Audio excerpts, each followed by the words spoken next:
Today on a Couple of Pointers podcast, we're lucky enough to have Goff from Meetmagic. Welcome to the show. Thanks, mate. Good to be here.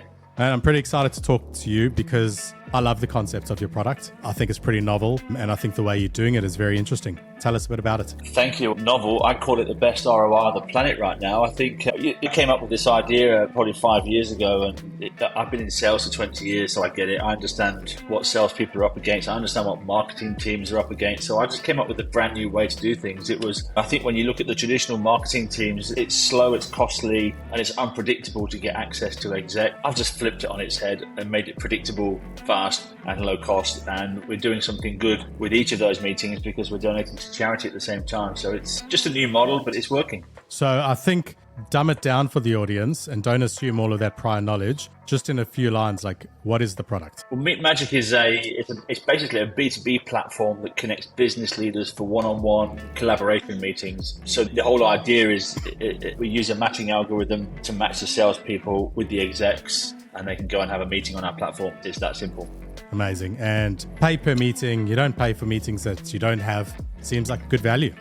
Right. Well, I think when I look at the list of clients that we've got, they're the top tech companies. There's about 70, I think, of them all up. And it's everyone from SnapLogic to Oktas and the Twilios of the world, it's the Dells. And they've been with us probably since we started, and they've not gone away. So I think when you look at it from a business perspective, repeatability is pretty important because it tells you that your product is worthwhile. I think most of our clients stick around with us because they're getting value from these meetings and these connections. So it's just a brand new model, Ricky. I think what we've done is we've said, look, don't go in there pitching product, don't go in there selling, use it as a way to get advice and guidance. And from that perspective, it works a lot better than trying to shove something down someone's throat with a pitch or a demo. Hey, what do they always say? If you ask for money, you'll get advice. And if you ask for advice, you'll get some money. I've always said this is, in my experience in the charity fundraising model, charity fundraising world, which is where I came up with the whole concept of swapping some time for some money and giving it to charity. That is something I learned from a very famous person called Peter Baines, who is the founder of a charity called Hands Across the Water. And Peter told me this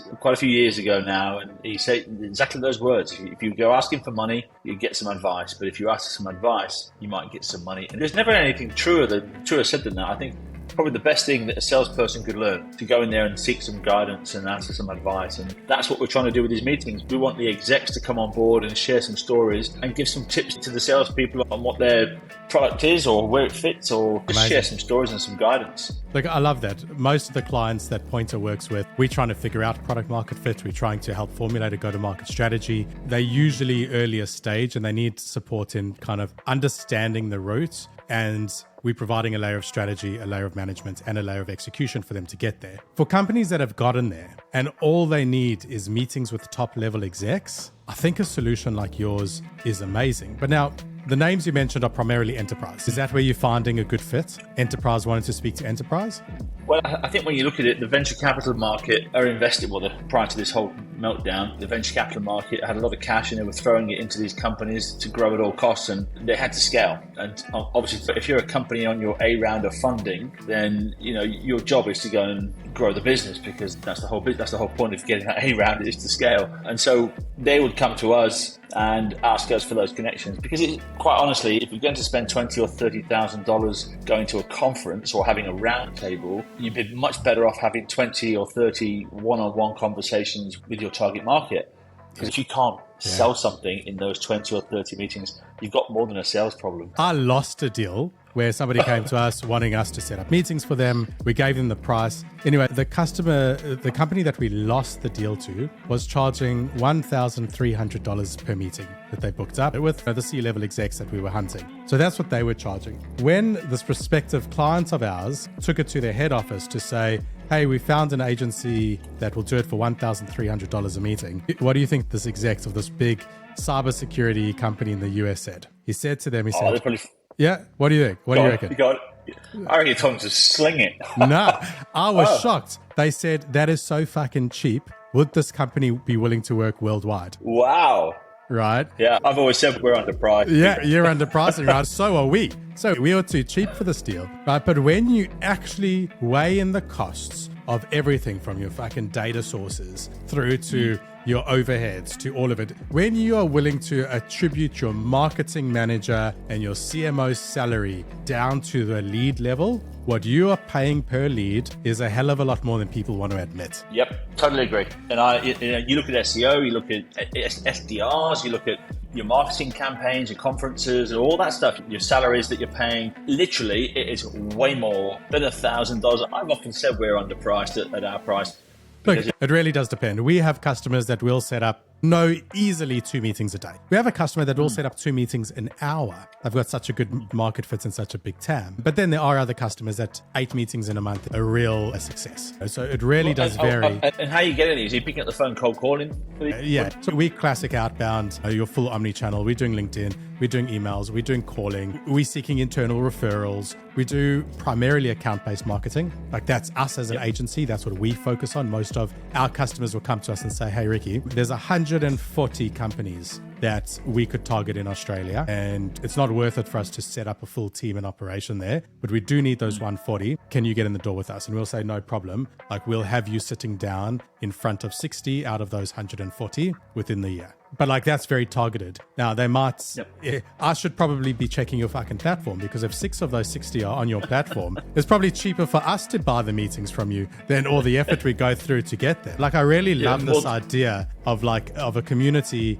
helping a community, besides for the philanthropic angle, which don't get me wrong, I appreciate and I think is fantastic. And I think you need that to overcome the element of this executive thinking that it's a bit tacky me charging for my time. But as soon as there's some benevolent benefits out of it, it all of a sudden becomes really worthwhile. Right. And it's more of an opportunity for them to actually grow and actually build a peer network as well. Because we've built a platform that these execs can actually come on and share some of their time, meet and mentor these companies, but also they get to meet with other peers of theirs as well. This peer group and this being able to draw upon resources from people in different companies really gives them a chance to network properly. So it's more than just networking. It's a council. It's a unique opportunity to build that peer-to-peer network as well. Yeah, that's nice. Now, I'm going to ask you a bit of a meta question. Right? You're a company, you helping other companies meet potential prospects or advisors, but you yourself need to find people willing to use your product, to know about your products, to be interested in your product, and you need to find advisors to be on the platform. You've got a two-way market here. How do you go about building Meetmagic? Well, honestly, Ricky, in the beginning, like anything, you've got to build something that people want, right? I think to find product to market, your job really is to create a product and find out if anybody likes it and wants it. So we spent a few years doing that. Obviously, the first 2 years was trial and error. Then COVID hit and people started getting meetings and booking meetings, and they started getting some success from those meetings. And of course, when people get success from meetings, they talk about it. And then when they leave their job, they go to their other marketing teams and tell you, hey, have you heard of Meetmagic? But we've, for the past 2 years, have not chased a sale. They've come to us. So any company out there that's like a vendor or a startup that wants to get access, there's often someone that knows about us in the marketplace and they've spoken positively or highly about us. We've got case studies and references from some of the biggest tech companies on the planet that have closed some great deals. So that sort of has a swing in the market and people start talking about it. But salespeople leave, marketing people leave, and when they go, because we've done such a good job, they come back to us. So we've got this product to market fit happening in the sales and the vendor world. We're trying to get that same thing happening now in the exec side of things, and so far we've got about 1,000 execs signed up on our platform. There's 100 or so key ambassadors who've put the fact that they're a Meetmagic ambassador on their LinkedIn profile, which for me is really amazing. It tells me that they're getting so much value from these meetings, and that's people like Jamie Wilson, the CIO of Jamie Newman, the CIO of Wilson Car Parks, and there's so many execs out there that are constantly taking these meetings. The CEOs of banks like Steve Jerkovich in New Zealand, he's had something like 10 meetings. We've got directors of Macquarie Bank Digital who have had 20 or 30, close to 30 meetings. So you want to meet the CIO for Wilson's Car Parks. What does it cost? Well, he's $1,000. He's had, I think, Jamie's had probably 8 to 10 meetings so far. I think he's just scheduled in another 4 this quarter. So he loves the fact that he can spend 45 minutes of his time meeting people that can add value to his world, because of course if he's got projects on the go that need guidance, maybe there's just some advisory stuff that's needed, he gets to meet with these people and get the latest in thinking, the latest in tech, and use that information to... So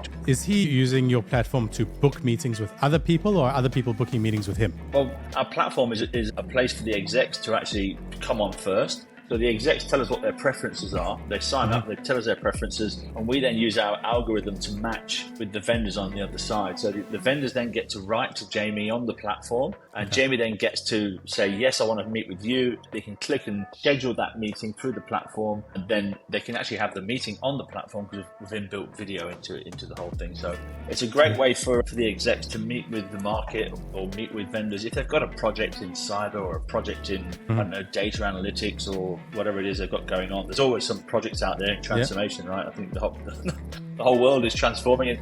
So of your 1,000 execs, what would you say is like the main thing? Are they mostly enterprise execs? Are there some just founders of startups? No, we only accept execs who have got 50 or more staff. So it's the top ASX 300, basically. I think Westpac, NAB and ANZ Bank are our top 3 supporters at the moment. Okay. There's loads and loads of execs inside there. So it's quite an enterprise focus, but there is a mid-market size, but only down to 50 or staff. Well, I mean, 50 staff, 50 staff still small, medium business, SMEs. Well, I mean, you could say that. There's some amazing startups with 50 staff in there, right? You know, you look at some of these SaaS companies. Hey, don't get me wrong. I'd love to have a business with 50 staff members. It's not about what's big or what's enough. It's more just enterprise of 5, 10,000 plus versus 50. It really does depend. But understand, so a bit of an enterprise focus, that makes a lot of sense. And certainly for enterprise with their kind of budgets, with their kind of operations, being able to say, I want to meet with this person for $1,000 versus putting on a lunch with Gartner where you're paying 20 grand, plus you've got to get a guest speaker, plus you've got to pay for the food and everyone's just coming for a free fucking meal. Snouts in the trough, I call that. Yeah, exactly. Snouts in the trough. Like, you know, and that's a 30 grand lunch. Whereas here, bullshit, mate. Listen, don't get me wrong. I'm completely jealous of Gartner and I'd love to have their business any day of the week. So I wouldn't want to down talk them too much. But yeah, that 30 grand is not going to be as effectively spent as if you have a purpose-built focus. Like in my world, even just working with an agency like ours, saying these are the people we want to talk to, here's 3 months, let's target them, would have much more meaningful and deeper conversations within those organizations where we've spoken to 10 people at every organization, mapped out their problems, ready to put proper business cases towards them that are personalized based on their needs, tied to their fucking CEO's agenda for the year. Like, I think you can do better. But for these enterprises that are putting on 30 grand with Gartner as an alternative to say, hey, actually 10 of the people we want to meet are on Meetmagic. Yeah, stick 10 grand in there and let's try and meet with them. I think it's a no-brainer for anyone that's currently has a customer acquisition cost of 10 grand plus. Don't even think about it. Log on today and go. Well, I think there's a reason why Neil Templeman, one of the founders of Badem, he said we're the most widely talked about B2B company at the moment. And that was because I think we were just getting some amazing results for our clients. I think one of our clients is Macquarie Cloud, and I think they've had something like 60 meetings that they've paid for, and they've closed the biggest deal in their time of being around. And that's now a case study for us, right? So when you look at that's a multiple 7-figure deal that they've got from 50 grand, let's say, that they've spent with us. They could spend another couple of $1 million with us and still be ahead. I hope you got them a nice bottle of champagne for Christmas. They bought me one. Oh, mate, fair enough. Mate, well, listen, I was really excited to introduce you to my audience. People come to Pointer to help them with outbound, but my goal is to help their businesses succeed. And sometimes, and very often, that's me saying, look, you don't need my services. There's alternatives to my services right now. Maybe we're too hot, too cold, too big, too small. Like, we know where we fit in within the markets. And I think there's certainly a place for your tool. And I'd encourage people, particularly if you've got high average customer values, you're chasing enterprise deals, you're within that cybersecurity space, you're within some of those spaces that are really difficult to get hold of those key executives. Can somebody log on and just see your available executives? No, not yet. You've got to be a member. So you've got to pay a subscription with us. Pay to play. Pay to play. Well, it's a bit like you want to go in the hotel room and sleep on the bed, you better buy a room. But if you want to use the fridge and have a drink, you got to pay for that fridge. The drink in the fridge, right? So. But if you want to just have a look at the hotel room before booking, they will let you do that. No, they won't. You can do that online. Yeah, exactly. So, like, let me know. Like, tell me who's there that I can meet with. All right, we'll talk. Well, I mean, we are more than happy to share that stuff offline, but you can't do it online. But I think I think the fact that we've got, I was talking to Rebecca, our head of partner, on Friday, and there's three new clients coming in this month. And I looked at these three clients. I went, hold on, that's not 3 new ones. That's 2 repeat customers and 1 new one. 2 of them have actually been around quite a few years ago, but they've only got budget again since for whatever reason happened. And so now they've come back, which tells you this repeatability thing is working with us. You wouldn't keep coming back if you didn't get the results. So that for me is a really big sign that there's something really positive happening here. I think the fact that it's a win for everybody, you get to go and have a conversation with an exec, have a great conversation. Don't go pitching. It's a bit like Tinder for business, Ricky. You wouldn't ask them to marry you on the first date, right? So just go in there and have a really nice conversation. I don't know what to tell you. I proposed 2 weeks in, so I'm not a good example of that. Everyone uses that analogy. I'm like, mate, I'm sorry. Like, yeah, I pitched too early. But mate, fantastic. I hope that anyone listening to this found it interesting, willing to go have a look. And I'd love some feedback from some users afterwards that have come to you from this to say, hey, we got what we needed. I'd love to be able to send some of my clients to you when it's right. Yeah. And likewise, maybe you can help us, Ricky, because we're looking to scale the execs, and that's our biggest thing. I'll give you $1 million if you can give me 10,000 execs on the platform. How about that? 10,000 execs for $1 million. Go Jeez. on. Challenge accepted. Right. Let me work. What's that per exec? Got to do some maths here. That's 10 grand. That's 10 grand an exec. I don't know, but if you give me 10,000 execs and we get just 10% of them having 1 meeting a month, I think we'll have probably $1 billion valuation on our platform. All right. So if you got $1 billion valuation, I think I'd be asking for more than 1 bar. But anyway, I'm joking, mate. That's the easiest 1 bar you'll ever make, though. Yeah, all right. Mate, listen, I love it. I love talking to other sales professionals that are solving problems. And, mate, I'm definitely going to stay in touch and I want to keep following your journey. Let's do it, Ricky. And then we should catch up more. We're going to be in Melbourne, I think, next week, the week after. Listen, you've got to get good coffee somewhere. So, well, we've got a rooftop bar somewhere. We've got some execs coming along to say thank you. So if you're around in Melbourne, right. Absolutely. Let me know when it is. I'll never say no to a rooftop bar. Unless it's Melbourne, in fact, and the weather's fucking shocking, in which case I'd probably prefer an indoor. All right, mate. We'll chat soon. Good man. Good to chat, Ricky. Cheers.